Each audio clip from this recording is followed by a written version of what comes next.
3 years earlier, when a woman named Gabrielle Thompson first walked into his kitchen carrying secrets that would change everything. The knife moved like liquid silver in Sebastian Cain's hands, each cut precise, deliberate, almost surgical in its perfection. At 34, he commanded Le Lumiere's kitchen with the authority of a general and the temperament of a tyrant. His platinum blonde hair was pulled back in a perfect man bun, not a strand out of place despite the chaos swirling around him. The crisp white chef's jacket he wore bore no stains, no evidence of the battle being fought in this culinary war zone. Behind! Behind! The calls echoed through the kitchen as servers weaved between stations, their black uniforms creating moving shadows against the gleaming stainless steel surfaces. Sebastian's ice-blue eyes surveyed his domain from the pass, where perfectly plated dishes awaited his final inspection. Le Lumiere occupied the penthouse of the Meridian Tower, its open kitchen design allowing wealthy diners to witness what Sebastian called culinary theater. Through the expansive glass windows, the San Francisco Bay stretched out like a dark mirror, reflecting the city's glittering lights. "Chef, the Wellington for table 12, called out Marie, one of his sous chefs, her voice tight with the evening's pressure. Sebastian lifted the silver cloche with a flourish that spoke of years performing for an audience. The beef Wellington sat like a golden crown on bone china, the pastry flaked to perfection, the center a perfect medium-rare pink. But his trained eye caught something, a slight imperfection in the sauce drizzle. "Unacceptable," he declared, his voice carrying the refined accent he'd cultivated during his years training in French kitchens. "Look at this sauce work. Amateur. Start over." Marie's face flushed red, but she nodded, whisking the plate away. Around them, the kitchen continued its frantic dance. Friday nights at Le Lumiere meant serving 250 covers to San Francisco's elite. Tech moguls, politicians, celebrities who expected nothing less than perfection. Sebastian's phone buzzed against his hip. Without looking, he knew it was another interview request, another food magazine wanting to crown him the next big thing in American cuisine. At 34, he already held 2 Michelin stars and had been featured on the cover of Culinary Arts magazine 3 times. His cookbook, Elevation, Modern French Techniques for the American Palate, had topped the New York Times bestseller list for 18 weeks. But none of that mattered right now. What mattered was the soufflé. He moved to Station 3, where his pastry chef, Henri, was pulling the evening's final batch of Grand Marnier soufflés from the oven. These weren't just desserts. They were Sebastian's signature, the dish that had earned him his first Michelin star at Le Bernardin in New York 5 years ago. "Beautiful," Sebastian murmured, watching the golden peaks rise like small mountains from their ramekins. "Table 7 gets the center one. Mrs. Patterson specifically requested." The kitchen door swung open with unusual force, and Sebastian's business partner, Roland Pierce, strode in wearing an expensive charcoal suit and a worried expression. Roland was old San Francisco money, the kind of investor who wrote checks with the same casual indifference he showed ordering coffee. "Sebastian, we need to talk," Roland said, his voice cutting through the kitchen noise. "Not now," Sebastian replied without looking up from the soufflés. "We're in the middle of service. The Chronicle review comes out tomorrow. Early copy says we're losing our second star." Sebastian's hand froze midway to the pass. Around them, the kitchen continued its rhythm, but something had shifted. The sous chefs exchanged glances. Marie dropped her voice to a whisper when calling out orders. "That's impossible," Sebastian said, his voice controlled but deadly quiet. "Our standards haven't dropped. If anything, we've elevated." "The reviewer says the food lacks soul," Roland interrupted. Quote, "Technically proficient but emotionally sterile. Le Lumiere serves beautiful food with all the warmth of a surgical procedure." Sebastian's jaw tightened. 11 years of culinary school, stages in Michelin-starred kitchens across France, 16-hour days perfecting his craft, and some food critic dared to question his soul? "Get out of my kitchen," he said to Roland, his voice barely above a whisper. As Roland retreated, Sebastian turned back to his soufflés, but the magic of the moment had shattered. He could feel his staff's eyes on him, could sense their uncertainty. In a kitchen, confidence was everything. Doubt was a poison that spread faster than fire. The evening wound on, each dish perfect, each plate spotless, each customer satisfied but somehow untouched. Sebastian watched through the pass as diners photographed their meals, posted them to social media, praised the presentation. But he didn't see the joy he remembered from his early days cooking in his mentor's small bistro in Lyon. There, people had closed their eyes when they tasted his food. They had smiled, really smiled, not just the polite appreciation of obligation. By midnight, the last customer had departed, and the kitchen began its nightly transformation from battlefield to sanctuary. The servers counted their tips in the break room while the cooks cleaned their stations with religious devotion. Sebastian remained at the pass, staring at a half-eaten soufflé that had been returned. The customer claimed to be too full to finish. In all his years of cooking, he couldn't remember the last time someone hadn't finished one of his soufflés. The clock on the wall read 3:47 a.m. when the first dish hit the industrial sink with a metallic clang. While San Francisco slept, while the last Uber drivers delivered their final passengers home, while the city's restaurants stood empty and dark, Gabrielle Thompson began her day.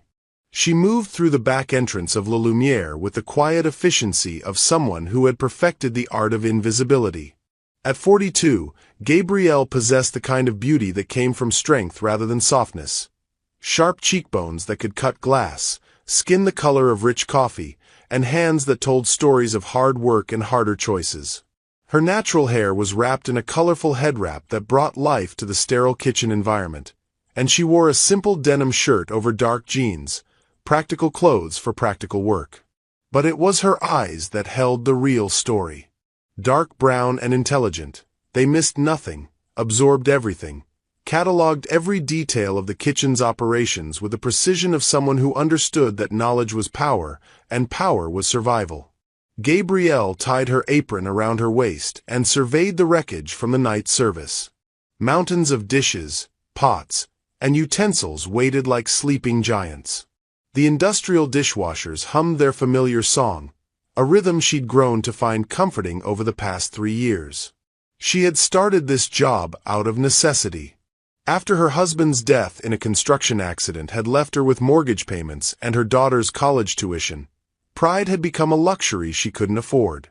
The fact that she had graduated from culinary school 15 years ago, that she had once dreamed of running her own restaurant, that she could identify every spice in Sebastian's pantry by scent alone. None of that mattered when bills needed paying.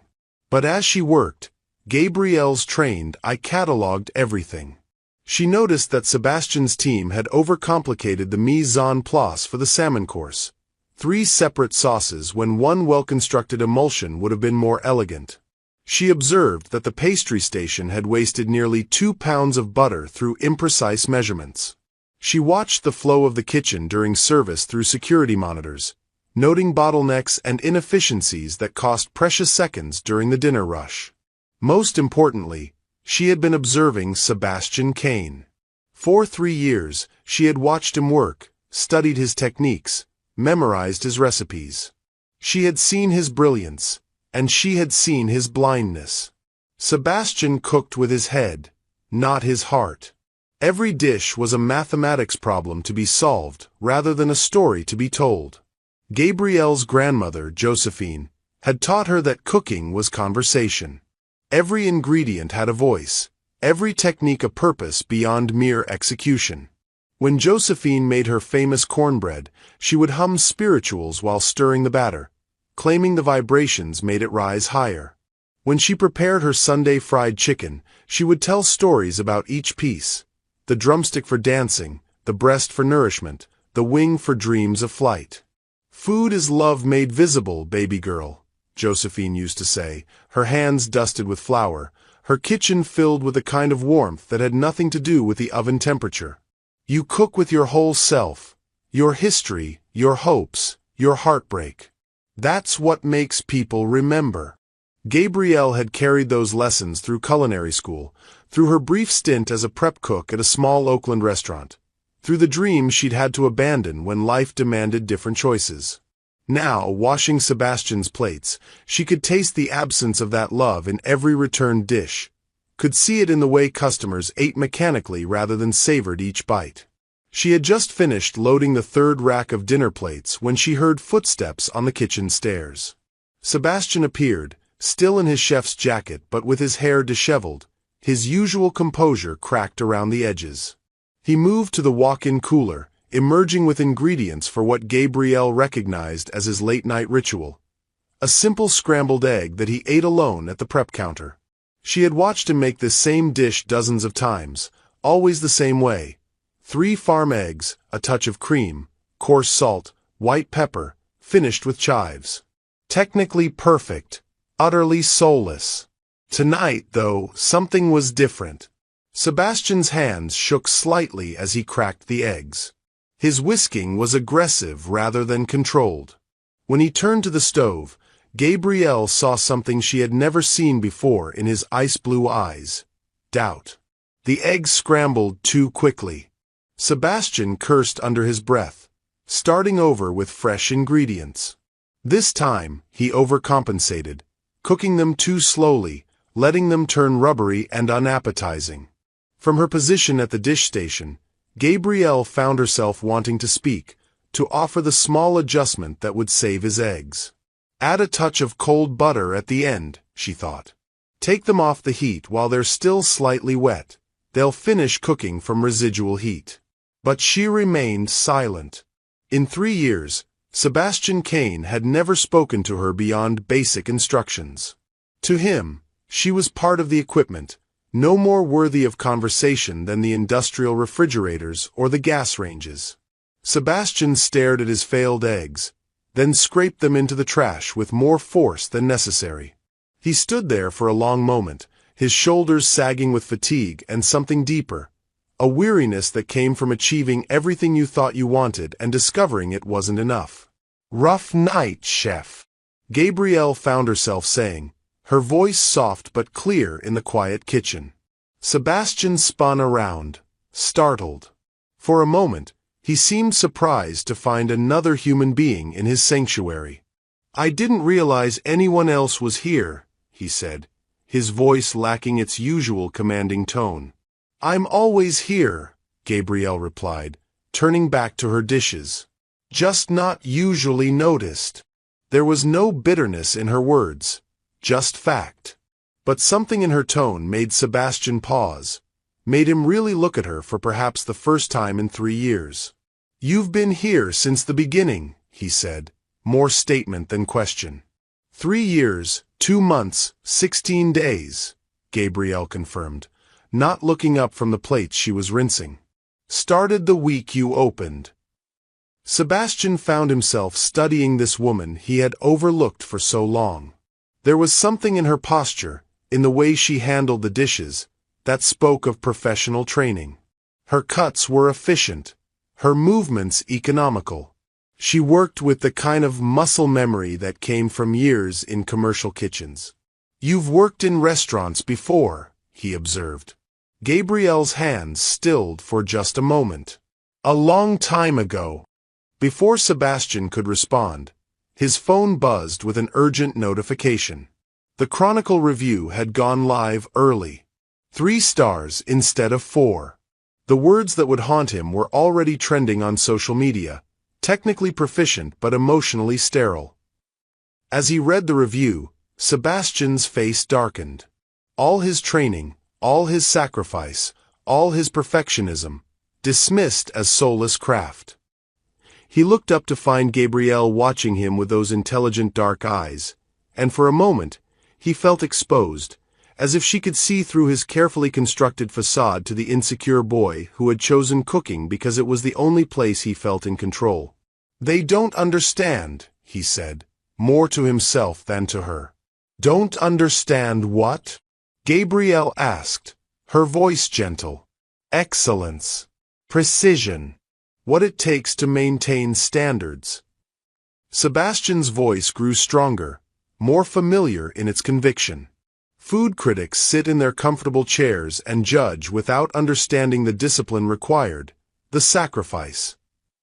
Maybe, Gabrielle interrupted quietly, they understand something else. Sebastian's eyes flashed. Such as, that perfect technique without heart is like playing a song with all the right notes but no music. The words hung in the air between them, simple but devastating. Sebastian felt something crack inside his chest. Not quite anger, not quite recognition, but something uncomfortably close to truth. What would you know about it? He asked, his voice cold. You wash dishes. Gabrielle nodded slowly. Yes, I do. And I watch. And I listen. And I remember what my grandmother taught me about the difference between cooking food and feeding souls. She turned back to her work, dismissing him as gently but firmly as he had dismissed countless others. For Sebastian Cain, master of his culinary universe, the sensation was entirely new. And absolutely infuriating. 24 hours after the Chronicle review hit the internet, La Lumiere's dining room buzzed with a different energy.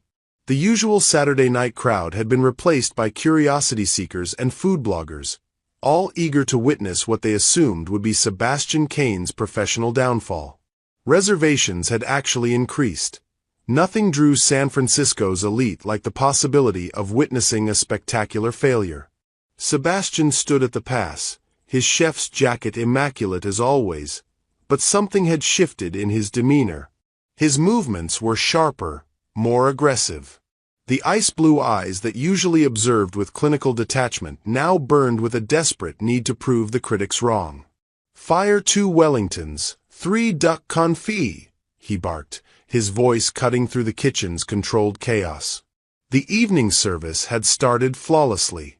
Every plate that left the pass was a masterpiece of technique and presentation. The amuse-bouche, a delicate sphere of goat cheese foam that burst on the tongue, had drawn actual gasps from the dining room. The lobster bisque, enriched with cognac and finished with micro-herbs, was perhaps the best Sebastian had ever created. But perfection, he was learning, was a prison of its own making. At 8:43 p.m., disaster struck with the quiet violence of a whisper. Sebastian had just put the finishing touches on his signature soufflé service. 12 individual Grand Marnier soufflés that would serve as the evening's grand finale. These weren't just desserts.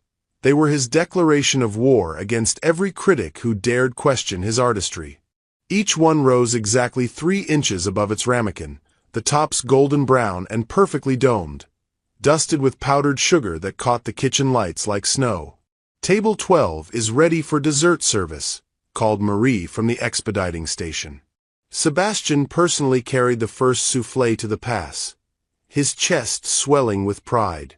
Mrs. Whitman, the food critic from Bay Area Dining, sat at table 12 with her dining companion, her notebook discreetly hidden beside her water glass. This soufflé would be her first impression of his dessert program, the moment that could salvage his reputation. But as Sebastian set the ramekin on the pass, the impossible happened. The soufflé collapsed. Not gradually, not with the slow deflation of an overcooked attempt, but instantly, catastrophically, with a soft hissing sound that seemed to echo through the entire kitchen. The golden dome crumpled inward like a deflated balloon, leaving nothing but a sad pool of eggy disappointment in its place. "No," Sebastian whispered, staring at the ruins of his masterpiece. Around him, the kitchen fell silent. Sous chefs stopped mid-chop. Line cooks froze over their sauté pans. Even the dishwater seemed to stop running. In the world of high-end cuisine, a collapsed soufflé wasn't just a failed dessert, it was a public execution of reputation. Sebastian's hands trembled as he reached for another soufflé from the service tray. This one held its form for 3 seconds before collapsing with the same devastating finality. Then the third. Then the fourth.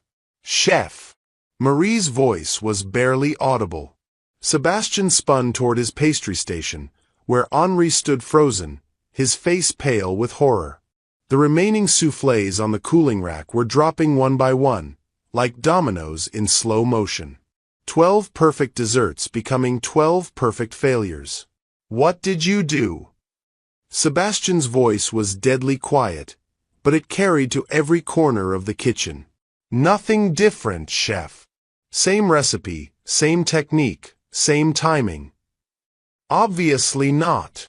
Sebastian exploded, his control finally snapping. Look at this.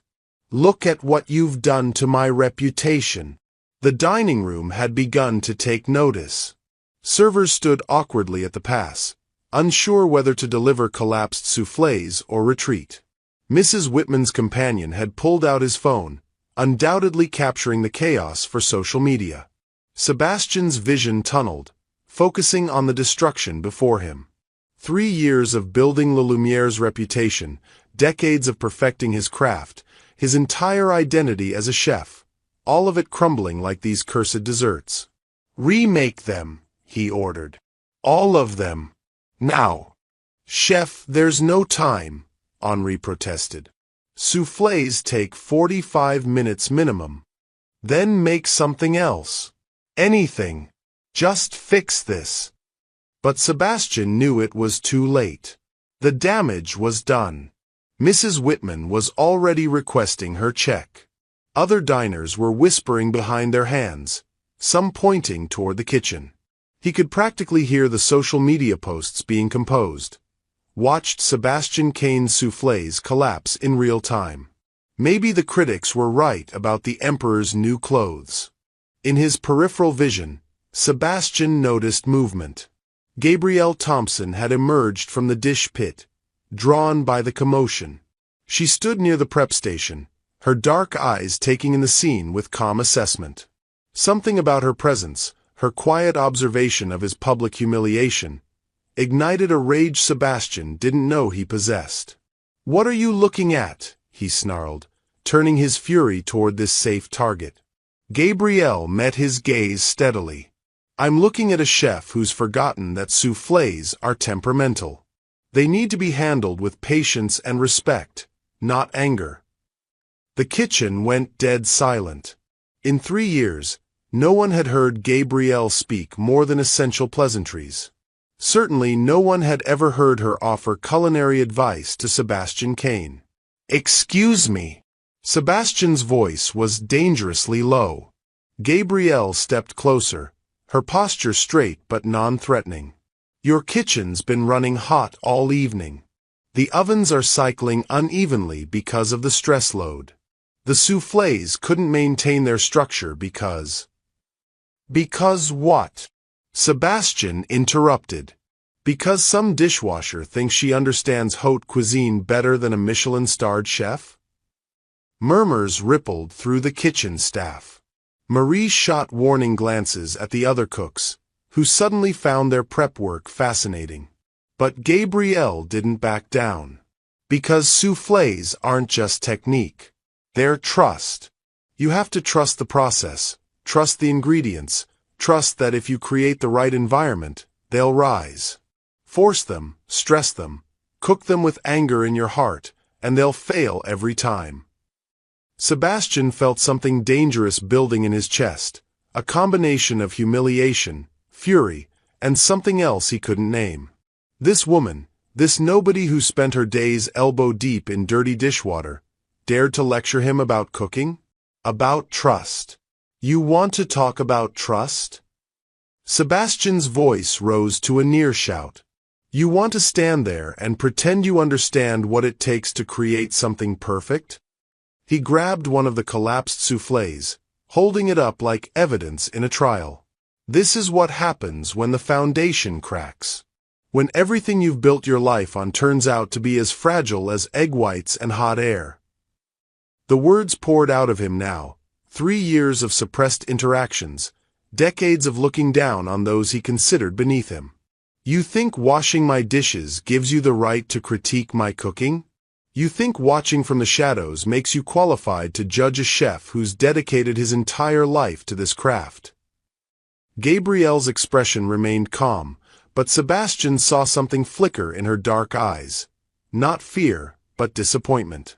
Somehow, that made him even angrier. "You know what?" Sebastian continued, his voice carrying to every corner of the kitchen, every server still lingering at the pass. "Since you seem to think you understand cooking so well, why don't you prove it?" He strode to the prep station and grabbed a clean ramekin, slamming it down on the steel counter. "Make me a soufflé. Make me anything worthy of this kitchen. Cook something, anything, that deserves to be served in a restaurant with Michelin stars." The challenge hung in the air like smoke. Sebastian could hear his own heartbeat, could feel the eyes of his entire staff upon him. He was aware, dimly, that he had crossed a line, that his professional demeanor had completely shattered. But the words kept coming, driven by pain and pride and 3 years of dismissing this woman as invisible. "Cook this," he said, his voice dropping to a whisper that somehow carried more menace than his shouting, "and my 5-star Michelin restaurant is yours." The silence that followed was absolute. Even the ventilation fans seemed to hold their breath. Gabrielle looked at him for a long moment, her expression unreadable. Then, slowly, deliberately, she reached behind her back and untied her dishwashing apron. The sound of fabric rustling seemed unnaturally loud in the quiet kitchen. "I accept," she said simply. 2 words. Quiet, dignified, spoken without drama or fanfare. But they landed in the kitchen like a thunderbolt, changing everything in an instant. Sebastian felt the blood drain from his face. Around him, his staff exchanged shocked glances. Marie actually gasped. Henri dropped his whisk. "What?" Sebastian whispered. Gabrielle folded her apron neatly and set it on the prep counter. "I said I accept your challenge, Chef Kane. When would you like to do this?" The reality of what he had just done hit Sebastian like a physical blow.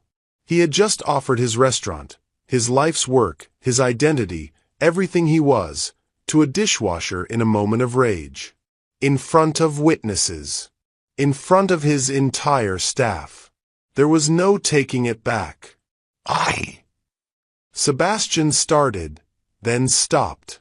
His mouth felt dry. His hands were shaking. Gabrielle waited patiently, her dark eyes holding something Sebastian couldn't identify.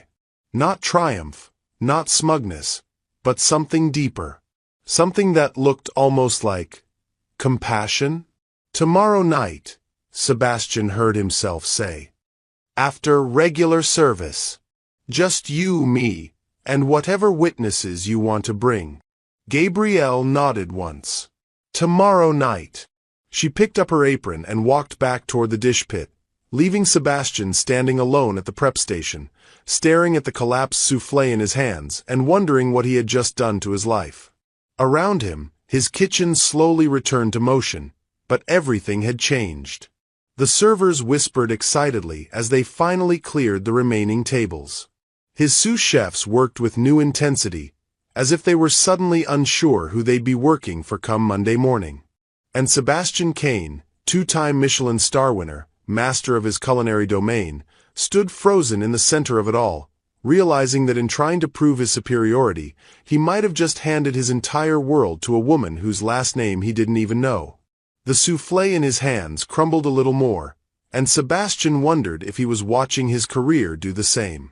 Sebastian Kane had not slept. He sat in his Pacific Heights penthouse, still wearing yesterday's chef's jacket, staring at the San Francisco Bay through his wall-to-wall windows. The morning fog rolled in like a gray blanket, obscuring Alcatraz Island and the Golden Gate Bridge beyond. Somewhere in that haze, his career was dissolving just as completely. His phone had been buzzing incessantly since 3 a.m. Text messages, voicemails, emails, all asking the same question. "Is it true you bet your restaurant on a dishwasher?" The video had gone viral overnight. Someone, probably one of the servers, had captured the entire exchange on their phone. The footage was shaky, the audio muffled by kitchen noise, but Sebastian's words came through crystal clear. "Cook this and my 5-star Michelin restaurant is yours." Sebastian's reflection stared back at him from the darkened phone screen. Hollow-eyed, stubble-covered, looking every bit the man who had just destroyed his own life in a moment of spectacular stupidity. "What were you thinking?" he whispered to himself. The truth was, he hadn't been thinking at all. He had been feeling rage, humiliation, desperation, emotions he had spent 34 years learning to suppress in favor of clinical precision. One moment of weakness, one crack in his carefully constructed armor, and everything he had built came tumbling down like those cursed soufflés. His doorbell chimed with the pretentious 8-note melody he had programmed to announce visitors. Sebastian considered ignoring it, but the chiming persisted with the determined rhythm of someone who knew he was home. Roland Pierce stood in the hallway, looking uncharacteristically disheveled. His usually perfect silver hair was mussed, his expensive suit wrinkled as if he had slept in it.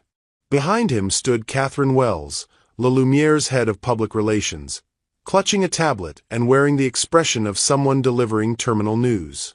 "We need to talk," Roland said without preamble. They sat in Sebastian's living room, a showcase of minimalist design that reflected his approach to cooking. Clean lines, expensive materials, utterly devoid of warmth. Catherine swiped through social media feeds on her tablet, each screen showing more carnage. 18 million views and counting, she reported, her voice clinical. Food Network wants an exclusive interview. TMZ is calling it the Great Chef Meltdown of 2023.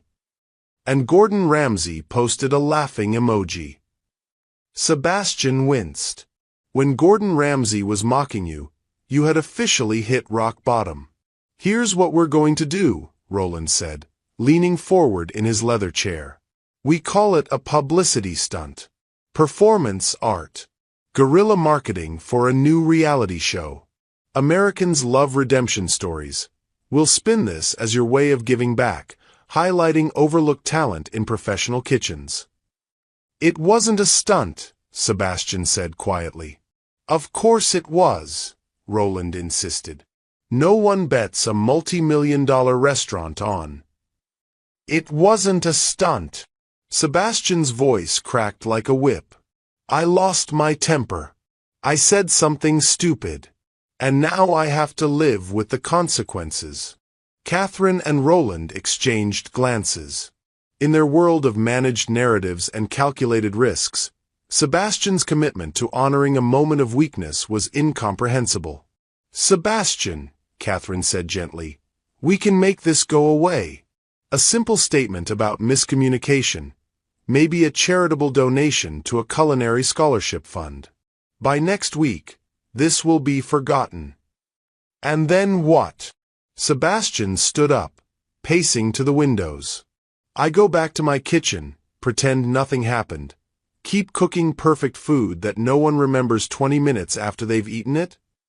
The Chronicle review flashed through his mind again, technically proficient but emotionally sterile.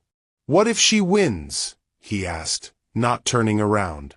"She won't," Roland said firmly. "She's a dishwasher, Sebastian. Washing dishes is not the same as running a Michelin-starred restaurant." But even as Roland spoke the words, Sebastian remembered the way Gabrielle had moved through his kitchen, the professional assessment in her dark eyes, the certainty in her voice when she had diagnosed his soufflé problem. There had been something there, something he had dismissed for 3 years but could no longer ignore. Across the city in the Richmond district, Gabrielle Thompson sat at her kitchen table, staring at the same viral video that was destroying Sebastian's peace of mind. Her small house, a 1940s bungalow she had inherited from her grandmother, was the opposite of Sebastian's sterile penthouse. Every surface held memories: cast iron skillets seasoned by decades of use, wooden spoons worn smooth by countless hands, mason jars filled with spices whose origins told the story of 3 generations of cooking. The kitchen walls were covered with photographs: Her grandmother Josephine in her chef's whites at the Fairmont Hotel in 1962, the only black woman in a sea of white faces. Josephine accepting a culinary award from the San Francisco Restaurant Association in 1968. Josephine teaching a young Gabrielle to roll pie crust in this very kitchen. "What have I done, Grandmama?" Gabrielle whispered to the largest photograph. Her phone had been ringing all morning. Local news stations, food bloggers, her cousin in Oakland who had seen the video and was alternately laughing and demanding to know if Gabrielle had lost her mind. The honest answer was that she didn't know. For 3 years, she had perfected the art of invisibility. Clock in, wash dishes, observe, clock out. It was safe, predictable, and it paid the bills. Her daughter Monica was in her senior year at UC Davis, studying business with plans to open her own restaurant someday. All Gabrielle had to do was keep her head down for one more semester, and Monica would graduate debt-free. But then Sebastian Cain had stood there in his pristine chef's jacket, surrounded by the wreckage of his own arrogance, and challenged her to prove something she had been hiding for 15 years. Gabrielle opened the wooden recipe box that sat beside Josephine's photograph. Inside, written in her grandmother's careful script, were the secrets that had made Josephine Washington one of San Francisco's most innovative chefs before the world decided that black women belonged in domestic kitchens, not professional ones. Honey bourbon glazed duck with sweet potato puree and collard green chimichurri, the dish that had won Josephine the James Beard nomination she never received because the committee couldn't find her contact information. Buttermilk fried chicken with truffle mac and cheese, the recipe that had been adapted by 3 different white chefs who later built entire careers on variations of Josephine's innovation. Brown butter cornbread soufflé with sorghum ice cream, the dessert that had made food critics weep but had never appeared in any cookbook because Josephine had died before finding a publisher willing to take a chance on her work. Gabrielle had grown up hearing these stories, learning these recipes, understanding that her grandmother's genius had been systematically erased from culinary history. She had gone to culinary school planning to reclaim that legacy, to honor Josephine's memory by proving that excellence had no color. But life had other plans. Marriage, motherhood, widowhood, and the crushing weight of financial reality had pushed those dreams into the background. The recipes had become private treasures, prepared only for family dinners and church potlucks. Until yesterday. Gabrielle picked up her phone and scrolled through the comments on the viral video. Most were predictable. Jokes about Dishwasher versus Master Chef, memes about David and Goliath, speculation about whether this was all staged for publicity. Monica had texted that morning, "Mom, please tell me you're not actually going through with this insanity." Gabrielle had stared at that message for 20 minutes without responding. How could she explain that this wasn't insanity? It was destiny finally demanding to be acknowledged. Her doorbell rang, and Gabrielle found her neighbor Mrs. Chen standing on the porch with a concerned expression and a container of homemade dumplings.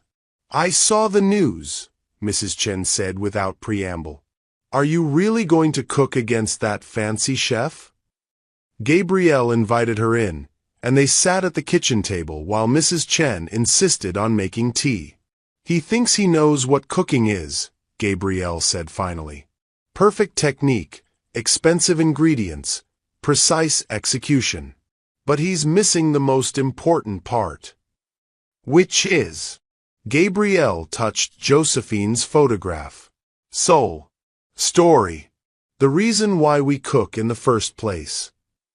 Mrs. Chen nodded thoughtfully. "My mother used to say that anyone can follow a recipe, but only a true cook can make food that feeds the heart." Exactly. Gabrielle felt something settling in her chest, a certainty she hadn't experienced in years.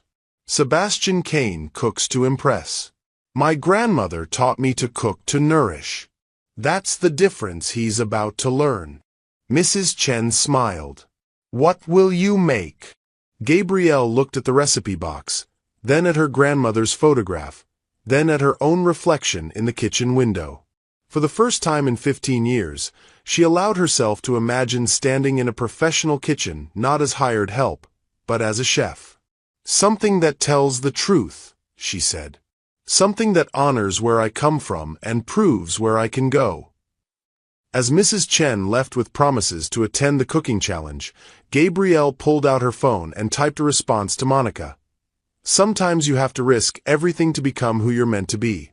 This is my time, baby girl."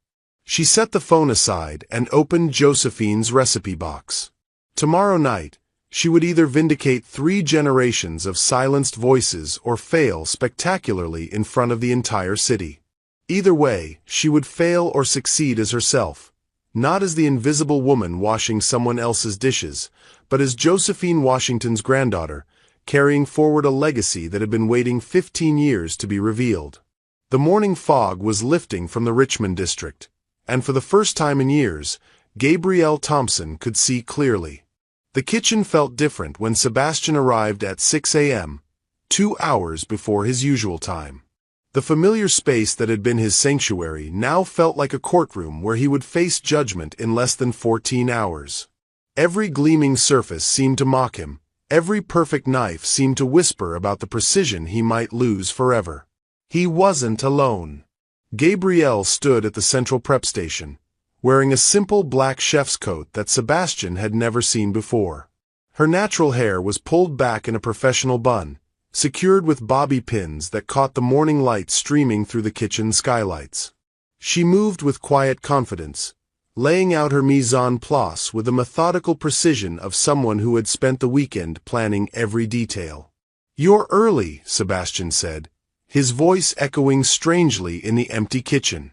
"So are you," Gabrielle replied without looking up from the notebook she was consulting. Her handwriting was neat, precise, the kind of careful documentation that spoke of serious culinary training.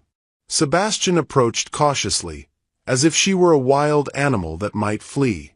For 3 years, they had existed in the same space but different worlds. Now, circumstances had forced them into an intimacy neither had chosen. "What are you making?" he asked. Gabrielle glanced up, her dark eyes unreadable. "Does it matter? You've already decided I'm going to fail." The words stung because they carried truth. Sebastian had spent the weekend convincing himself that this entire situation was temporary embarrassment that would resolve itself once Gabrielle's amateur limitations were exposed. But looking at her now, the professional knife roll, the organized ingredient lists, the calm focus, doubt crept in like fog through his certainty. "I didn't mean for it to happen like this," Sebastian said, the admission escaping before he could stop it. Gabrielle set down her pen and really looked at him. "How did you mean for it to happen?" The question hung between them, loaded with implications Sebastian wasn't ready to explore. How had he meant for anything to happen? His entire career had been built on control, on eliminating variables, on ensuring that every outcome matched his precise expectations. "I don't know," he admitted. Before Gabrielle could respond, the kitchen's back door opened with a bang. Roland Pierce strode in, followed by Catherine Wells and a man Sebastian didn't recognize. Tall, thin, with the predatory smile of someone who made money from other people's misfortune. "Sebastian!" Roland's voice boomed with forced joviality. "I'd like you to meet Harvey Goldman from Bravo Networks. He's very interested in documenting tonight's event." Harvey stepped forward, extending a manicured hand. "Chef Kane, what an absolute pleasure. We're thinking this could be the pilot for a whole new reality format, Bet the Kitchen, or maybe All or Nothing Chef. The network is very excited about the possibilities." Sebastian felt something cold settle in his stomach. "This isn't entertainment." "Of course it is." Harvey laughed. 2 chefs, 1 impossible challenge, everything on the line. It's television gold. We've already set up preliminary camera positions, and we're bringing in a full crew for tonight. Gabrielle had gone very still at her prep station. Sebastian could see the tension in her shoulders, the way her hands had stopped moving altogether. "No cameras," Sebastian said firmly. Harvey's smile faltered. "I'm sorry. I said no cameras. This is between her and me. Not the network, not the viewers, not anyone else." Roland's face flushed red. "Sebastian, be reasonable. This could save your reputation. Spin the whole thing as innovative programming." "My reputation is my problem," Sebastian interrupted. "Not a television opportunity." Harvey tried again. "Chef Kane, I understand your hesitation, but consider the promotional value." "Get out." Sebastian's voice was quiet but carried absolute authority. "All of you, get out of my kitchen." The silence that followed was deafening. Roland's mouth opened and closed like a fish gasping for air. Catherine looked between her tablet and Sebastian as if he had just announced his intention to burn the restaurant down. "Sebastian," Roland said carefully, "you're making a mistake. This could be your way out. I said get out." After they left, trailing muttered threats about investors and contractual obligations, the kitchen felt enormous. Sebastian and Gabrielle stood on opposite sides of the prep station like boxers in neutral corners. "Thank you," Gabrielle said quietly. Sebastian looked at her in surprise. "For what?" "For not turning this into a circus. For keeping it about the cooking." Something shifted in Sebastian's chest, a small loosening of the knot of anxiety that had been tightening since Saturday night. "You thought I would sell you out for television?" "I thought you would do whatever protected your interests," Gabrielle replied honestly. "Most people do." Sebastian considered this. Most people probably would. They worked in parallel for the next hour, Sebastian preparing his own mise en place while Gabrielle continued her methodical organization. Neither spoke, but the silence wasn't uncomfortable. Instead, it carried the focused quiet of two professionals respecting each other's process. Sebastian found himself stealing glances at Gabrielle's station. Her knife work was flawless, julienne cuts so precise they looked machine-made, brunoise so uniform each cube could have been measured with calipers. Her movements were economical, confident, bearing the muscle memory of someone who had learned proper technique and never forgotten it. "Where did you train?" he asked suddenly. Gabrielle paused in her prep. "California Culinary Academy. Graduated 15 years ago." "Why didn't you ever mention that?" "You never asked." Gabrielle's voice held no accusation, just fact. "In 3 years, you never once asked me anything about myself." The words hit Sebastian like a physical blow. He tried to remember a single conversation they'd had beyond basic work instructions, and came up empty. She had been invisible to him, not because she had chosen to be, but because he had chosen not to see her. "What did you do after graduation?" he asked, trying to fill in 15 years of blank space. "Worked prep at a small place in Oakland. Then I got married, had my daughter, tried to balance family and kitchen work." Gabrielle's knife never stopped moving as she spoke. "After my husband died, I needed steady hours and reliable pay. Dishwashing at a high-end restaurant paid better than line cooking at most places." "You've been watching my kitchen for 3 years." "I've been learning your kitchen for 3 years," Gabrielle corrected. "Every technique, every recipe, every shortcut and mistake. You're a brilliant chef, Sebastian.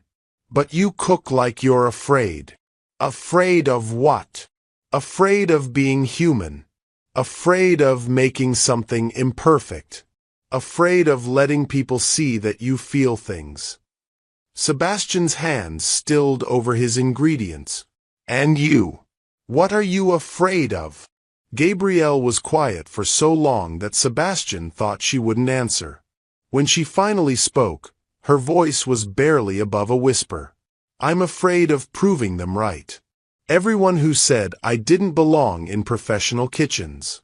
Everyone who looked at me and saw help instead of a chef. I'm afraid that maybe I've been washing dishes for so long, I've forgotten how to cook with confidence. The admission hung between them, raw and honest. Sebastian felt an unexpected urge to comfort her, to tell her that confidence could be rebuilt, that talent didn't disappear just because it had been hidden. Instead, he said, "Show me what you're making."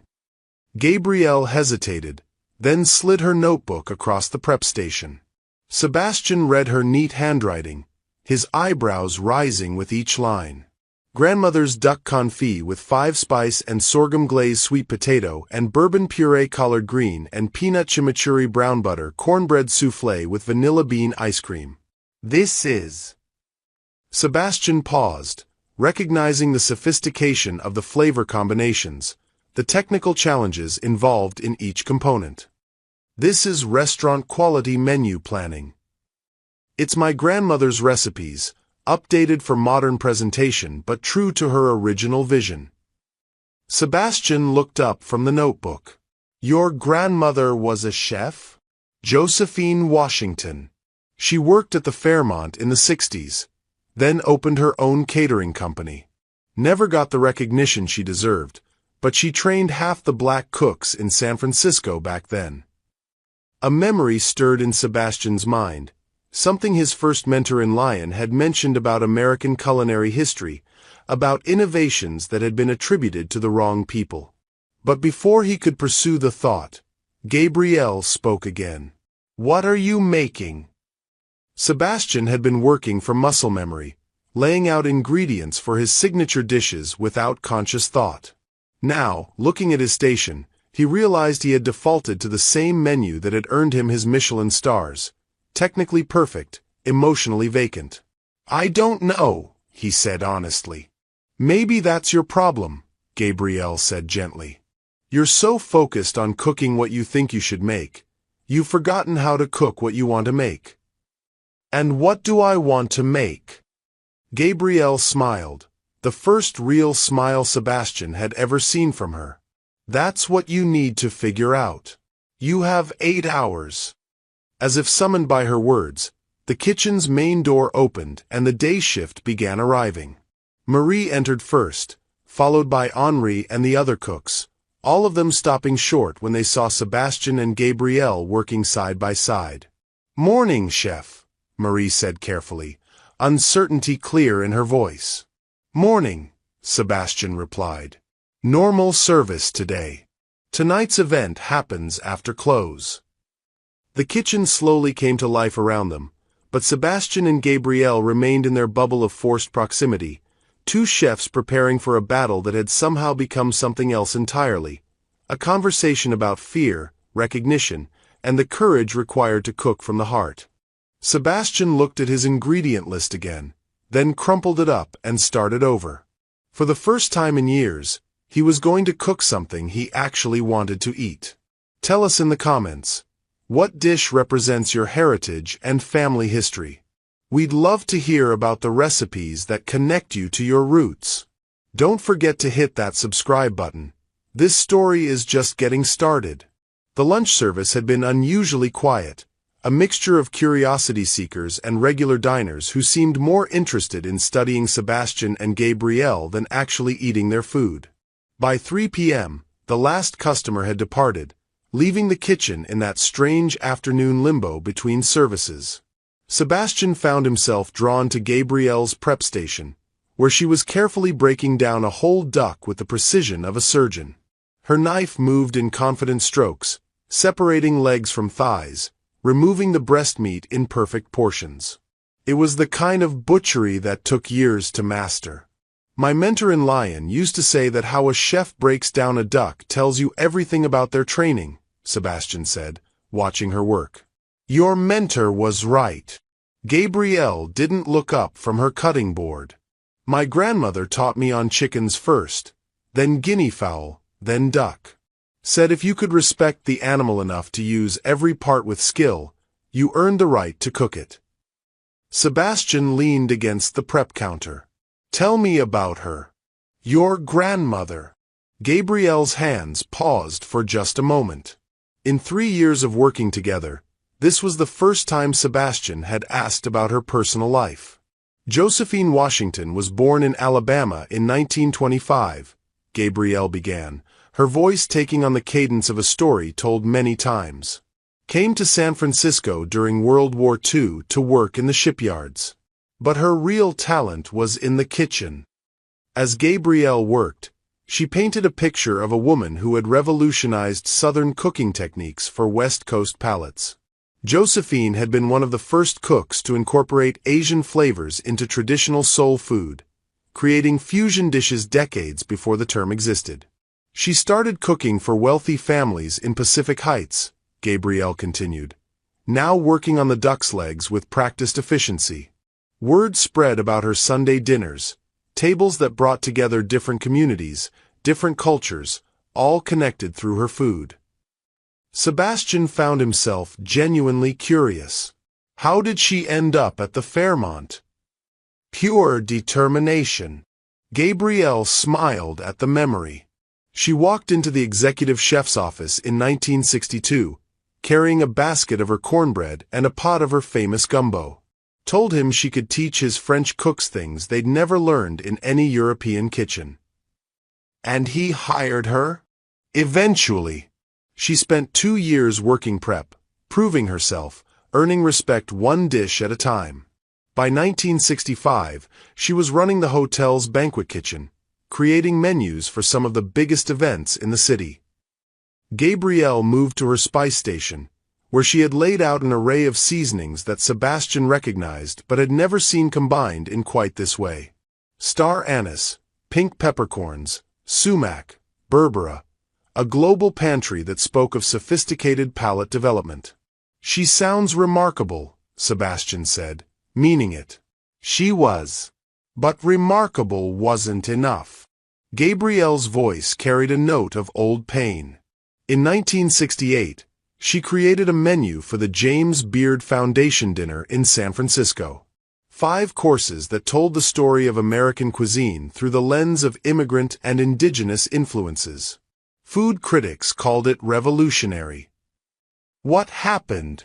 The executive chef at the Fairmont took credit, presented the menu as his own creation, his innovation. When Josephine protested, she was fired for insubordination. Sebastian felt something cold settle in his stomach. That's theft. It was 1968, Gabrielle said simply. Black women didn't get to be innovative chefs in the eyes of the culinary establishment. They got to cook what other people took credit for. She walked to her knife roll and pulled out a small leather-bound notebook, its pages yellowed with age. This is her original recipe book. Everything she created, documented in her own hand.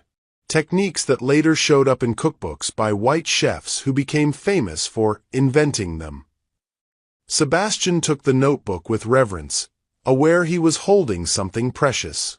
Josephine's handwriting was elegant, each recipe detailed with notes about flavor development, cooking times, seasonal variations. As he read, Sebastian's culinary education began to shift and rearrange itself. Duck confit with 5-spice and sorghum reduction, dated 1967, 3 years before Sebastian's French mentor had claimed to discover the technique of incorporating Asian spices into classical French preparations.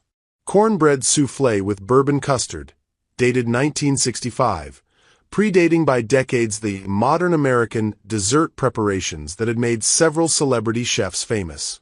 Collard green chimichurri, dated 1969, the first recorded fusion of South American technique with Southern American ingredients that wouldn't appear in mainstream cookbooks until the 1990s. This is. Sebastian's voice trailed off as the implications hit him.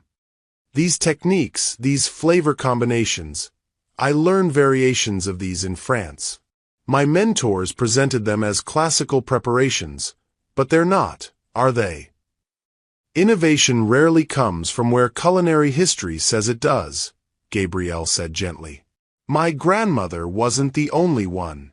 There were black chefs, Latino cooks, Asian immigrants, all creating, all innovating, all being written out of the story. Sebastian continued reading, feeling increasingly sick as he recognized technique after technique that he had been taught to attribute to famous European chefs. The 5-spice duck confit that had earned him his first Michelin star. It was a direct descendant of Josephine's 1967 creation. "Why are you showing me this?" he asked. Gabrielle took the notebook back, closing it carefully. "Because you need to understand what you're really competing against tonight. This isn't just about my cooking versus yours. It's about recognizing voices that have been silenced, techniques that have been stolen, innovations that have been erased." She moved to her mise en place, where duck legs were curing in a mixture of salt, herbs, and spices that Sebastian now recognized from Josephine's notebook. "Every time I cook one of my grandmother's recipes, I'm not just preparing food," Gabrielle continued. "I'm reclaiming history. I'm proving that excellence existed in places the culinary world refused to look." Sebastian felt the foundation of his professional identity shifting beneath his feet. Everything he thought he knew about his training, his techniques, his innovations, how much of it was built on appropriated brilliance? "The soufflé that collapsed Saturday night," he said slowly. "You said I was cooking with anger instead of trust. Your grandmother taught you to cook with technique. Mine taught me to cook with purpose." Gabrielle began mixing her spice rub with the kind of intuitive precision that couldn't be learned from textbooks. When you cook to prove something, the food feels the tension. When you cook to honor something, the food carries that love. Sebastian watched her hands work, seeing for the first time the ritual in her movements, the reverence in her preparation. This wasn't just meal prep, it was ceremony, connection, continuation of a legacy that had survived despite systematic erasure. "What am I supposed to do with this information?" Sebastian asked. "Knowing that my education was built on stolen foundations?" Gabrielle looked at him with those intelligent dark eyes, and Sebastian saw not judgment but possibility. "You could start by cooking something honest," she said. "Something that acknowledges where your techniques really came from. Something that honors the people who created them instead of the people who took credit." Before Sebastian could respond, Henri appeared at the kitchen entrance, his face flushed with excitement. "Chef, you need to see this. The food blogger from Taste of the Bay just posted about tonight. She's calling it the most important cooking challenge in San Francisco history." Sebastian and Gabrielle exchanged glances. What had started as a moment of professional rage had become something much larger. A public reckoning with culinary appropriation, a chance to correct historical injustices, a platform to honor voices that had been silenced. "How many people are coming tonight?" Sebastian asked. "Last count, about 200, Henri replied. "Local chefs, food writers, culinary students. Even some folks from the James Beard Foundation flew in from New York." As Henri retreated, Sebastian turned back to Gabrielle. "Are you ready for that? For all those eyes, all that pressure?" Gabrielle smiled, and Sebastian saw something he hadn't noticed before. She wasn't nervous. She was excited. "I've been ready for 15 years, she said. "The question is, are you ready to cook something that matters instead of something that impresses?" Sebastian looked at his own prep station, where ingredients for his usual repertoire waited in perfect organization. Then he looked at Josephine's notebook, still sitting beside Gabrielle's cutting board. For the first time in his career, Sebastian Kane wasn't sure what he was going to cook. And somehow, that felt like exactly where he needed to be. The dinner service had ended 2 hours ago, but the kitchen hummed with different energy now. Instead of the usual post-service cleanup, Sebastian and Gabrielle worked side by side in the soft glow of the prep lights, their movements synchronized in a way that spoke of newfound understanding. Sebastian had scrapped his original menu entirely. Now he stood at his station, working with ingredients he hadn't touched in years. The simple, honest components that had first made him fall in love with cooking as a 12-year-old boy in his Polish grandmother's kitchen in Chicago. "Tell me about your first memory of cooking," Gabrielle said, her voice soft in the quiet kitchen. She was making her own adjustments, tasting and retasting her grandmother's spice blend, adding subtle touches that would honor Josephine while expressing her own evolution as a chef. Sebastian paused, his hands stilling over a pile of root vegetables. Parsnips, turnips, carrots that reminded him of childhood winters. "I was 12. My parents were fighting again, and I hid in my babcia's kitchen. She was making pierogi for Sunday dinner, and I asked if I could help." He began peeling the vegetables with methodical precision, the familiar motion bringing back the memory with startling clarity. She handed me a rolling pin and said, "Sebastian, cooking is prayer you can taste." I didn't understand what she meant then. "And now?" Gabrielle asked. "Now I think I'm starting to." Sebastian set down his peeler and really looked at Gabrielle. "What about you? When did you first cook with your grandmother?" Gabrielle's face softened with memory. "I was 7. My parents were working double shifts, so I spent most summers with Grandmama in the Richmond. She was catering a wedding for 300 people, and I begged to help." She moved to her duck legs, which had been curing for hours and were now ready for their slow confit. Her movements were reverent as she nestled them into the duck fat, adjusting the temperature with the precision of someone who understood that patience was an ingredient as important as any spice. "She gave me the job of tasting everything," Gabrielle continued. "Said my young palate could catch things her experienced one might miss. We spent that whole summer cooking together, and she would tell me stories about every dish, where it came from, who had taught it to her, why it mattered." "That's why you cook the way you do," Sebastian realized.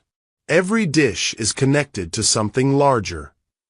"Food is never just food," Gabrielle agreed. "It's history, it's love, it's resistance, it's hope."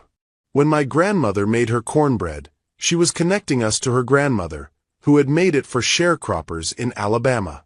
When she created her fusion dishes, she was proving that black voices belonged in American cuisine. Sebastian had moved on to making pasta dough, not the sophisticated preparations that had made him famous, but the simple egg noodles his babcia had taught him. His hands worked the dough with a gentleness he had forgotten he possessed. "I think I lost that somewhere," he admitted. "The connection, the meaning. I got so focused on perfection, on proving I was the best, that I forgot why I wanted to cook in the first place." "Why did you want to cook?" Gabrielle asked. Sebastian was quiet for a long moment, kneading the dough as memories surfaced. "Because it was the only time my family wasn't fighting. When babcia cooked, everyone came together. My parents would stop arguing, my sister would put down her phone, and we'd all just be present. The food made us a family again, even if it was just for an hour." Gabrielle nodded, understanding in her eyes. "And when did you stop cooking for your family and start cooking for critics?" The question hit Sebastian like a physical blow. He tried to remember the last time he had cooked a meal simply because he wanted to share something delicious with people he cared about, and couldn't. "I don't know," he whispered. "Somewhere between culinary school and the first Michelin star, I guess. It became about technique instead of connection." "It doesn't have to stay that way," Gabrielle said gently. They worked in comfortable silence for a while, the kitchen filled with the quiet sounds of professional preparation. Sebastian found himself watching Gabrielle's techniques with new appreciation. Every movement was efficient but never rushed, precise but never mechanical.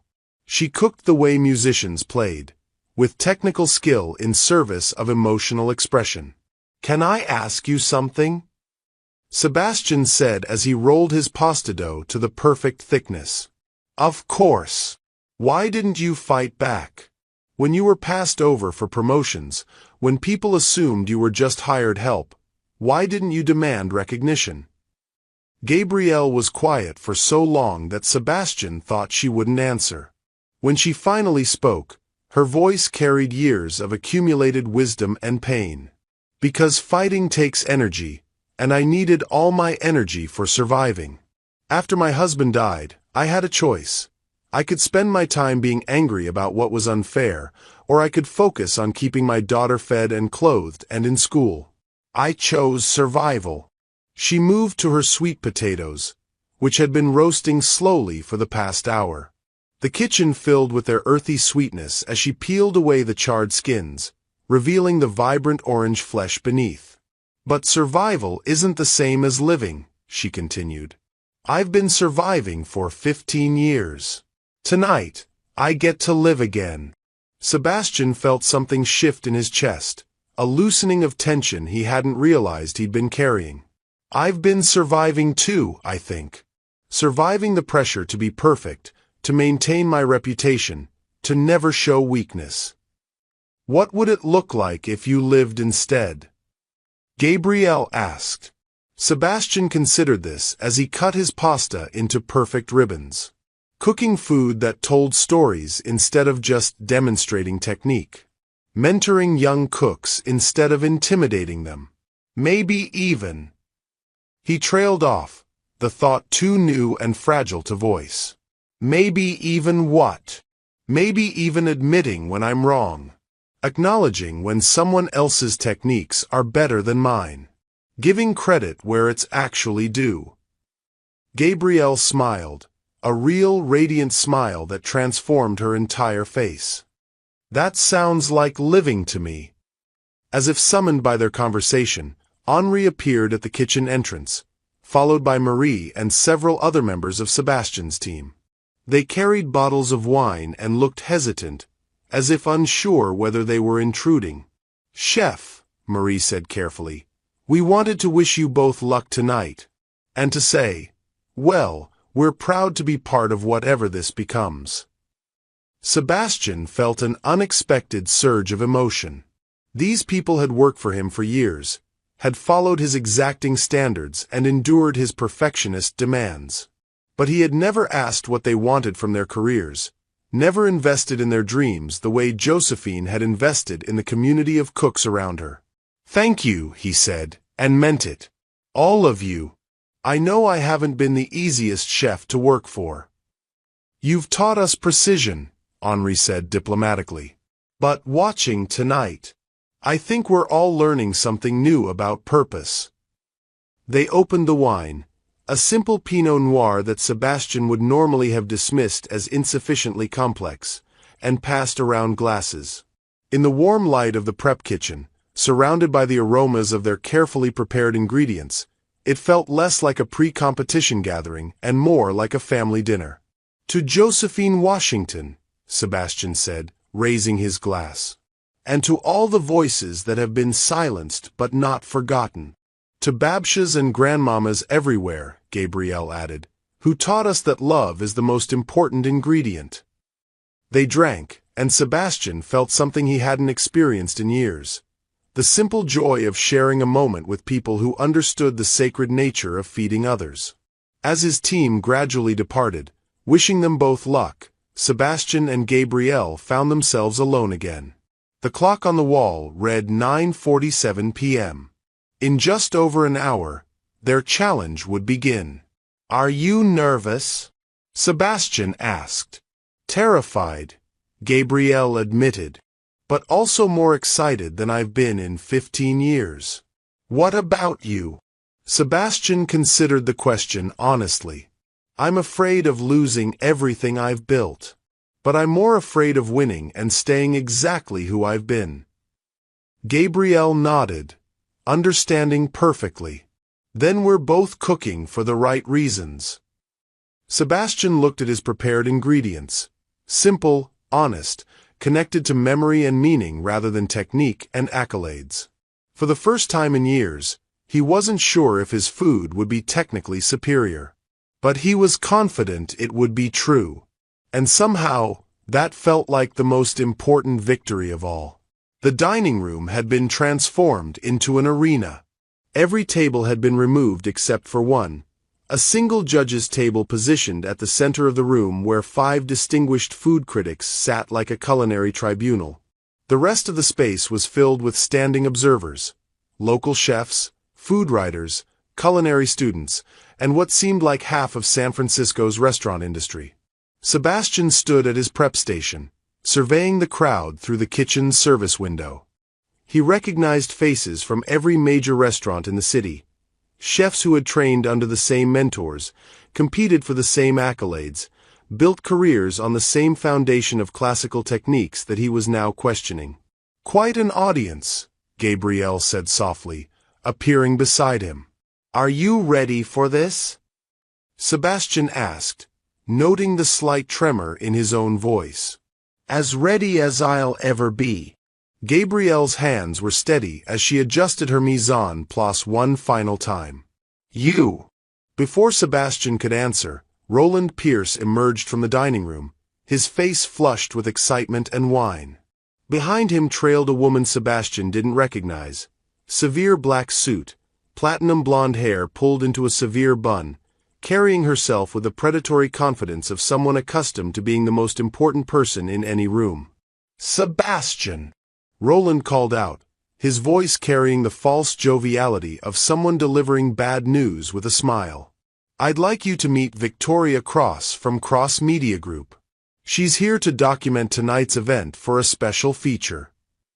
Victoria stepped forward, extending a manicured hand that Sebastian reluctantly shook. "Chef Kane, what an absolute pleasure. I've been following your career since your days at Lou Bernardin. Such a shame about recent developments."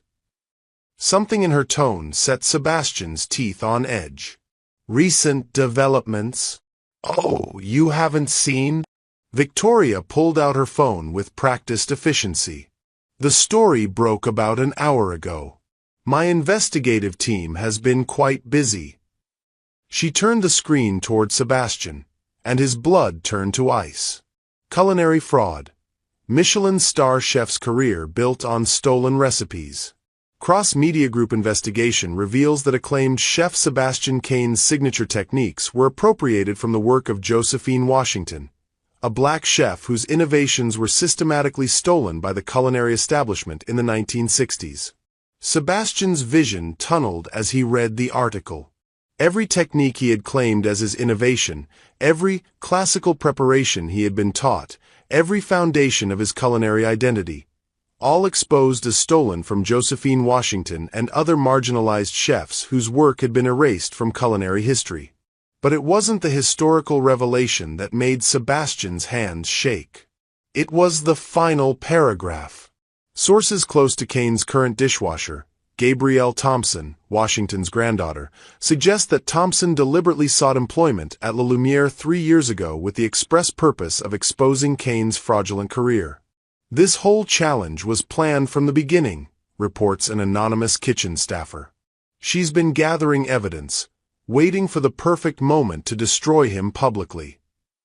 Sebastian's eyes snapped up to meet Gabrielle's. The color had drained from her face, but whether from shock or guilt, he couldn't tell. "Is this true?"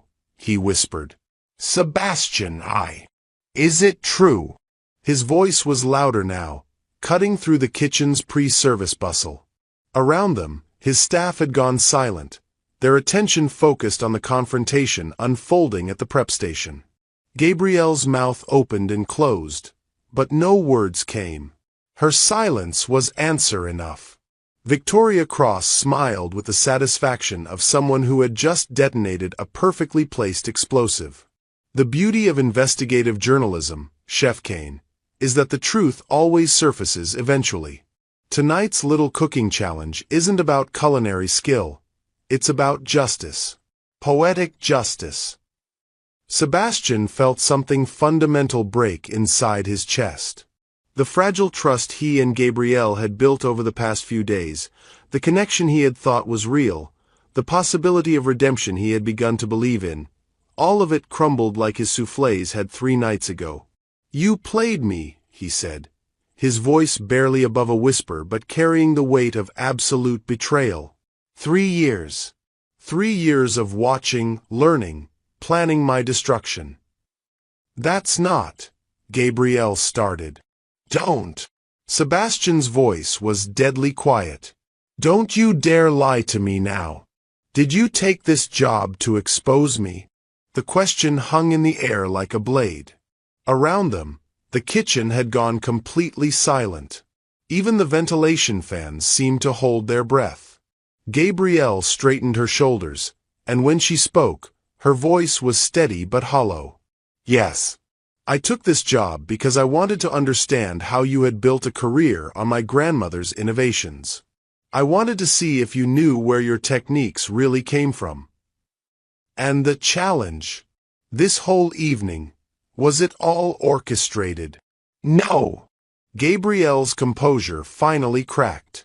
The challenge was never part of any plan.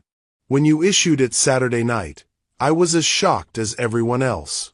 But yes, I had been documenting your use of my grandmother's techniques. Yes, I had been gathering evidence. Sebastian nodded slowly, pieces clicking into place with devastating clarity.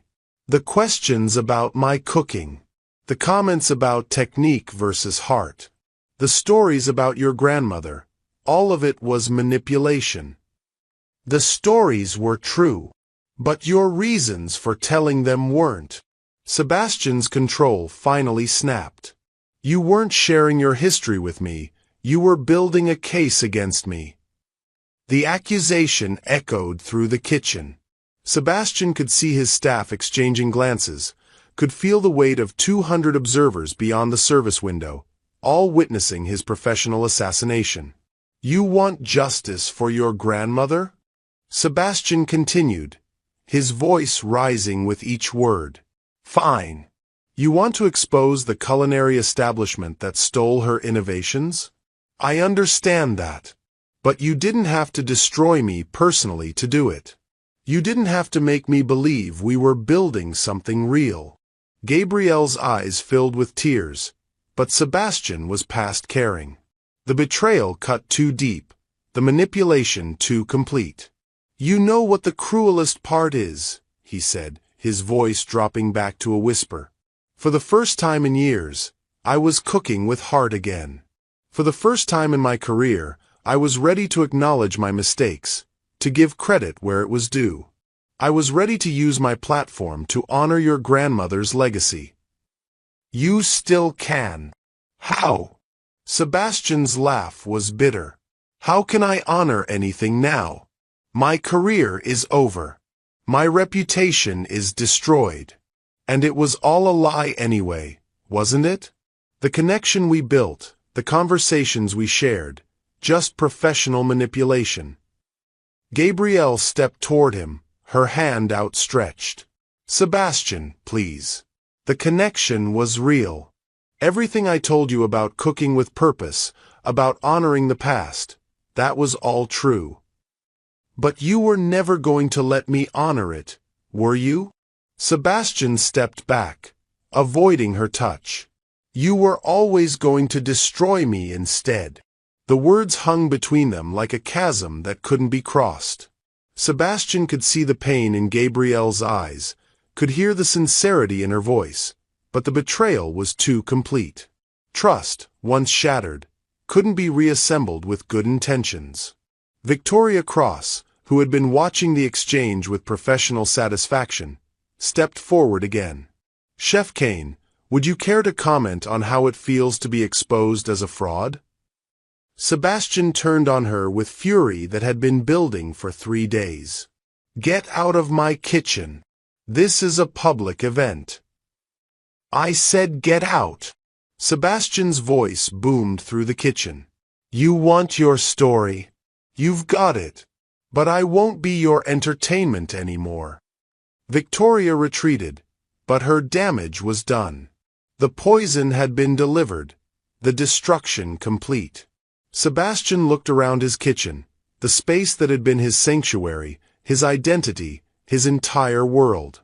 Tomorrow it would all be gone.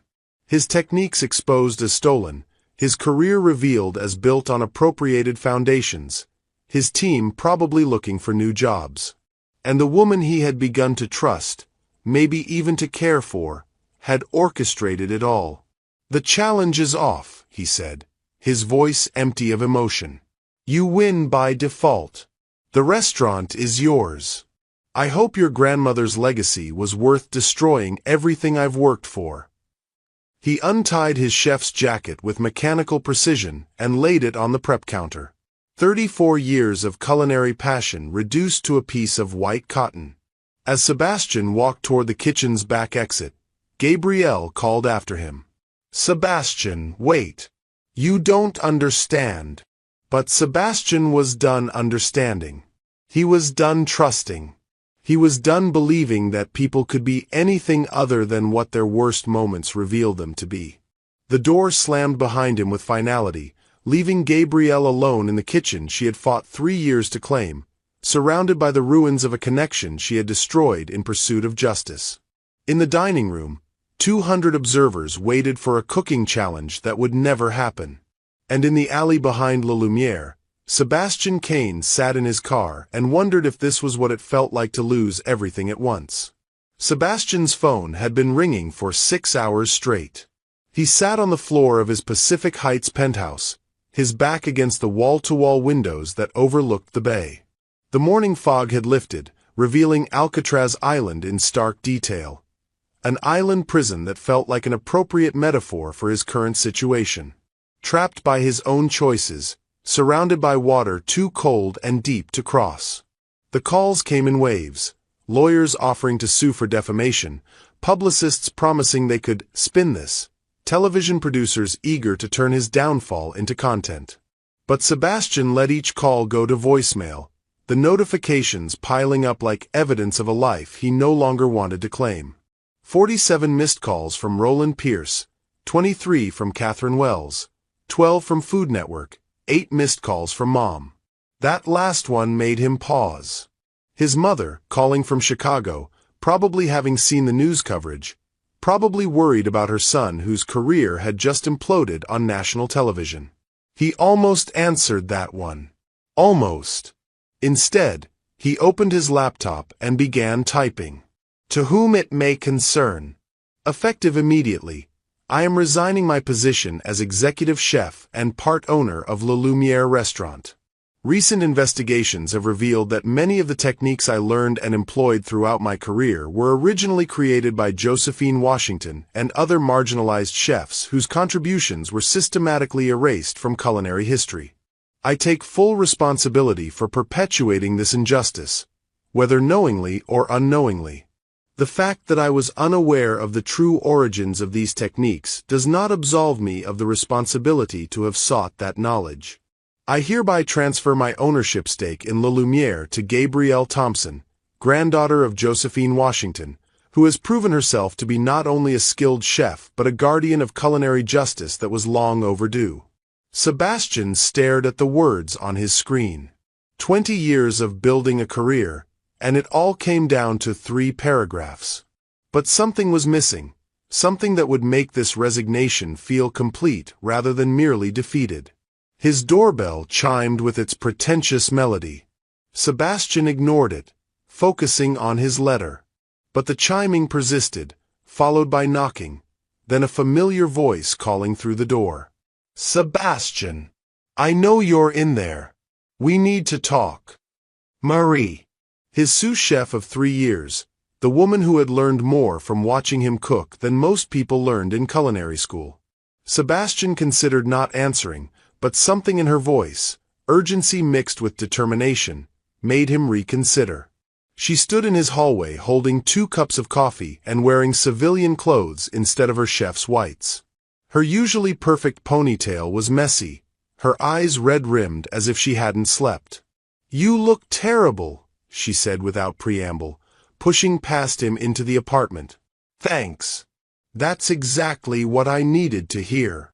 Marie set the coffee on his granite kitchen island and turned to face him. "The whole kitchen staff is downstairs in your lobby. We've been here since 5 a.m. Why?" Because we're not letting you do this alone. Marie's voice was firm. Whatever you're planning, resignation letter, disappearing act, dramatic exile, we're not letting you make that choice without all the information. What information could possibly change anything? Sebastian gestured toward his laptop, where the resignation letter glowed accusingly on the screen. My career was built on stolen foundations. Gabrielle played me for 3 years. It's over. Is it? Marie pulled out her phone and showed him the screen. Have you seen what's happening online? Sebastian reluctantly looked at the social media feeds Marie was scrolling through. But instead of the mockery and condemnation he expected, he saw something entirely different.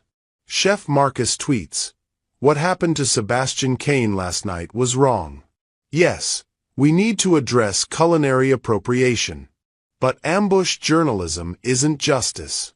STF Chef Alliance posts, "The techniques Josephine Washington created belong in the spotlight.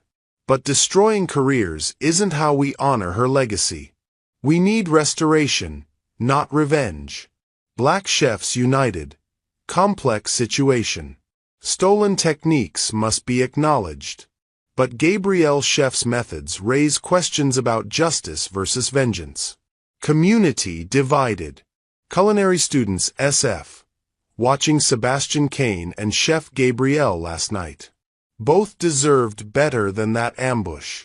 Real change happens through education, not humiliation. The culinary community is split," Marie explained. "Yes, people are angry about the appropriation. But they're also angry about how the story came out. Ambush journalism, manipulation, setting up someone for public destruction. That's not how professionals handle disputes." Sebastian scrolled through more posts, seeing a pattern he hadn't expected. The industry wasn't celebrating his downfall.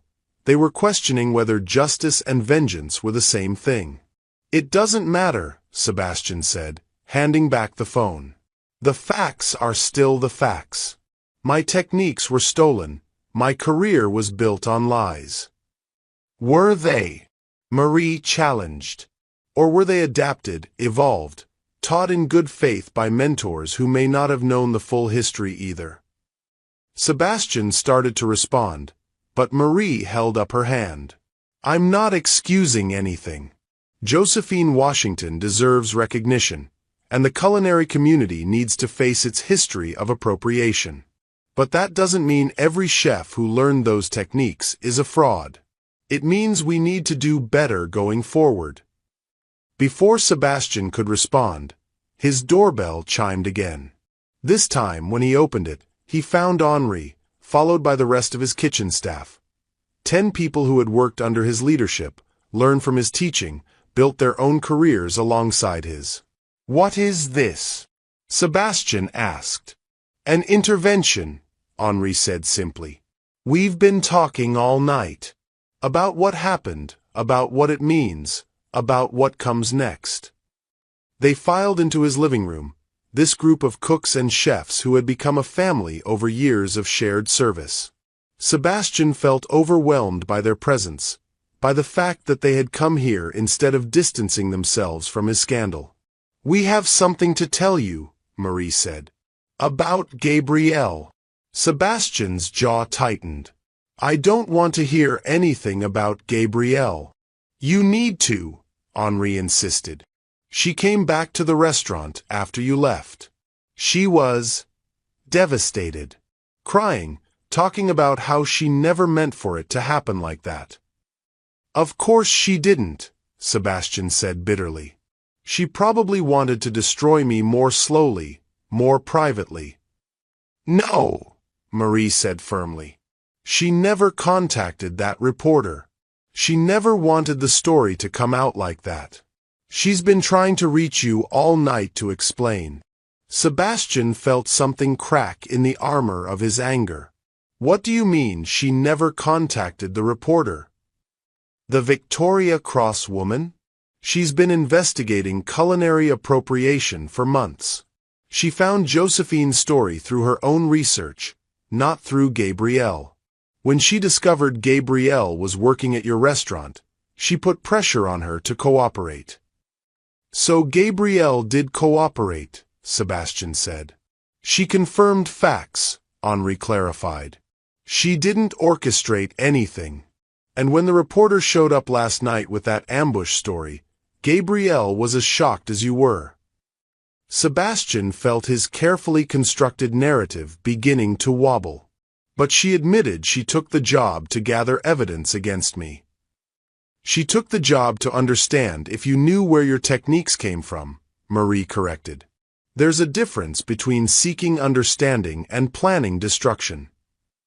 Is there? Sebastian asked, but his voice had lost some of its bitter edge. Marie stepped closer.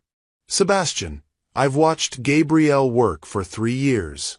I've seen how she looks at you when you cook, how she studies your techniques. It wasn't the look of someone planning revenge. It was the look of someone trying to understand how her grandmother's legacy fit into the modern culinary world. And last night, Henri added, when she realized how the story was going to come out, she tried to stop it. She tried to get that reporter to wait, to find a different way to tell the story. But it was too late. Sebastian sank onto his couch, the weight of this new information settling over him. His phone buzzed with another notification, and he almost ignored it. But something made him look. Text from unknown number. This is Gabrielle. I know you don't want to hear from me, but I need you to know the truth. I never wanted to destroy you. I wanted to understand you. There's a difference, even if it doesn't feel that way right now. What Victoria Cross did last night wasn't justice. It was journalism. I'm sorry you got caught in the crossfire of my family's pain. Sebastian stared at the message for a long time. His staff waited in respectful silence, letting him process this shift in perspective. What do you think I should do? He asked finally. Cook, Marie said simply. With her. Show the world that acknowledgement and destruction aren't the same thing. Show them that 2 chefs can honor the past while building something new. And if she really was manipulating me? Then you'll know, Henri said. But if she wasn't, if this was just 2 people trying to figure out how to carry their family legacies forward, then maybe you both deserve a chance to do this right. Sebastian looked around at his team, these people who had chosen to support him in his darkest moment. Then he looked at his resignation letter, still glowing on his laptop screen. He had a choice to make: retreat into wounded pride and let both their stories end in destruction, or find the courage to discover whether redemption was still possible. His finger hovered over the delete key. The kitchen was empty when Sebastian arrived at 6 p.m., carrying a duffel bag of ingredients and a heart full of uncertainty. The dining room beyond the service window had been reset to its usual configuration, but tonight it would serve a different purpose. Not a battle between 2 chefs, but a collaboration 24 hours in the making. He found Gabrielle's note taped to the prep station where they had worked together the night before. Sebastian, I understand if you can't forgive me. I understand if you never want to see me again. But if you're reading this, then maybe you're willing to finish what we started. Not the challenge. Something bigger. Something that honors both our grandmothers and all the voices that came before us. The ingredients for my grandmother's menu are in the walk-in, labeled with her original recipes. Use them however feels right to you. G. Sebastian walked to the cooler and found duck legs still curing in their spice mixture, sweet potatoes that had been perfectly roasted, fresh collard greens cleaned and ready for preparation. Everything Gabrielle had prepared with such care, left for him to use or ignore as he chose. Beside Josephine's ingredients, he found his own, the simple components he had selected for his grandmother's pierogi, the root vegetables that connected him to childhood memories of cooking as prayer rather than performance. He was still staring at the 2 sets of ingredients when the kitchen's back door opened. Gabrielle entered quietly, wearing her simple black chef's coat and carrying her grandmother's leather-bound recipe book. Her eyes were red-rimmed but determined, and when she saw Sebastian, Relief flooded her features. "You came," she said softly. "I almost didn't." Sebastian's voice was careful, guarded. "I spent all day trying to decide if I could trust you again." "And what did you decide?" Sebastian considered the question honestly. "I decided that trust isn't about certainty. It's about choosing to believe in someone's intentions even when their methods were flawed." Gabrielle nodded, accepting the implicit forgiveness in his words.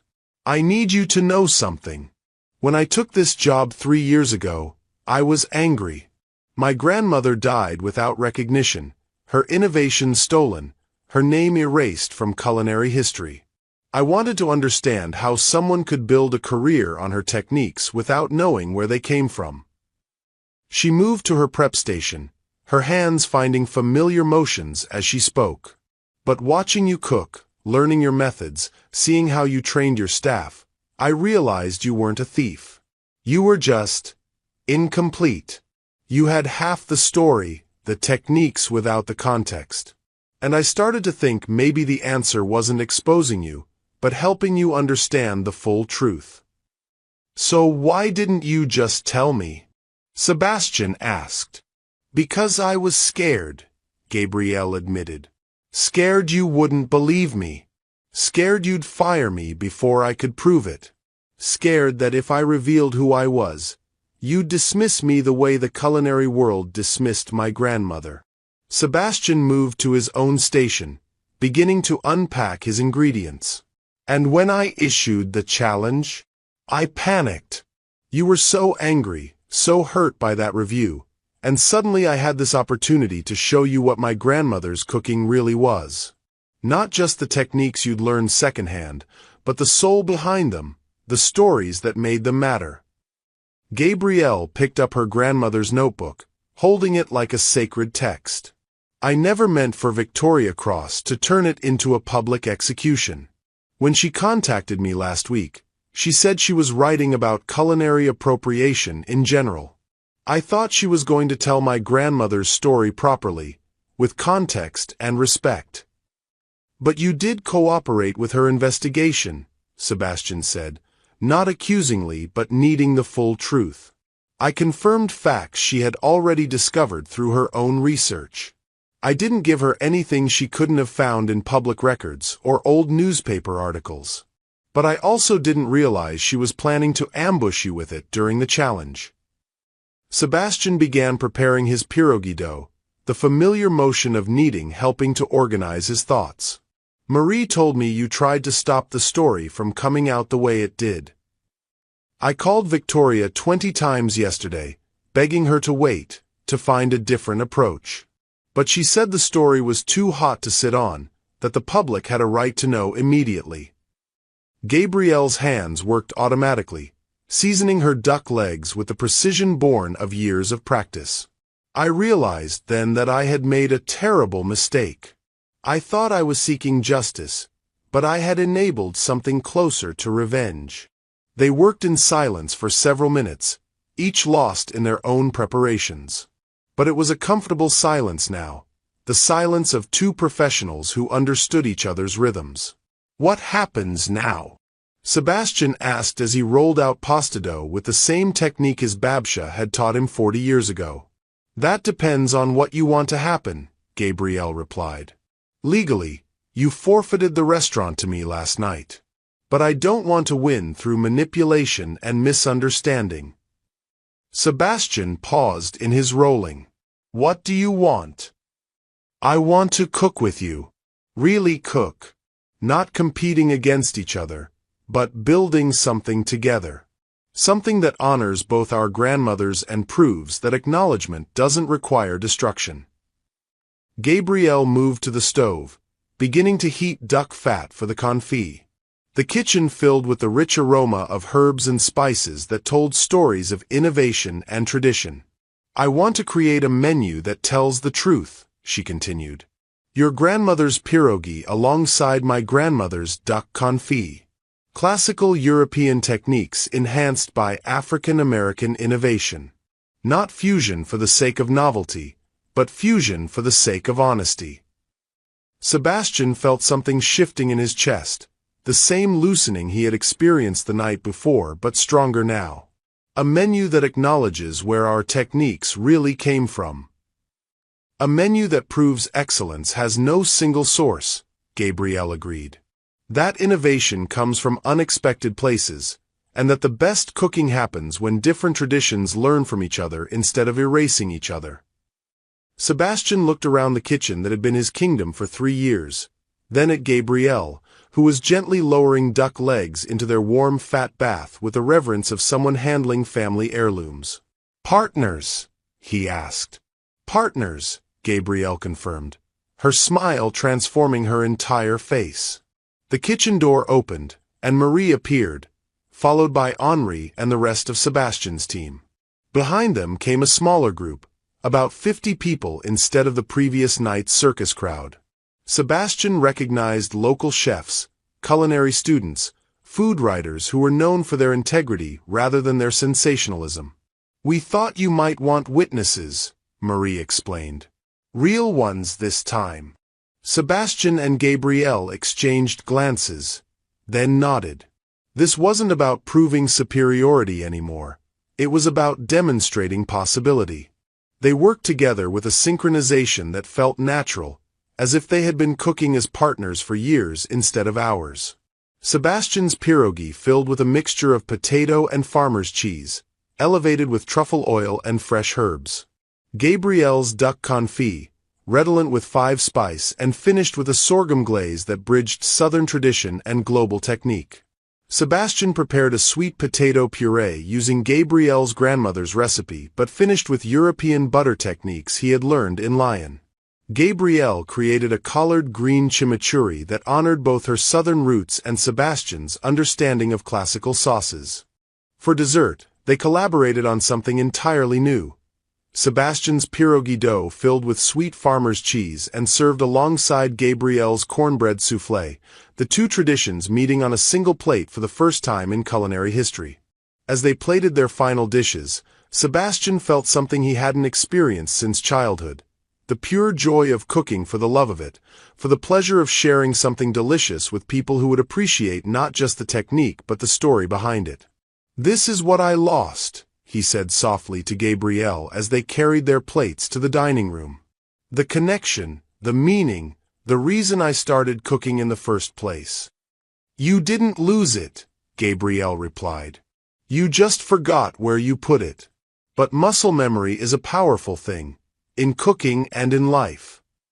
They presented their collaborative menu to the small gathering, explaining not just the techniques but the histories, not just the flavors but the stories. Sebastian found himself talking about his Polish grandmother with the same reverence Gabrielle brought to memories of Josephine. As their guests tasted and commented, Sebastian realized this felt more satisfying than any Michelin star he had ever earned.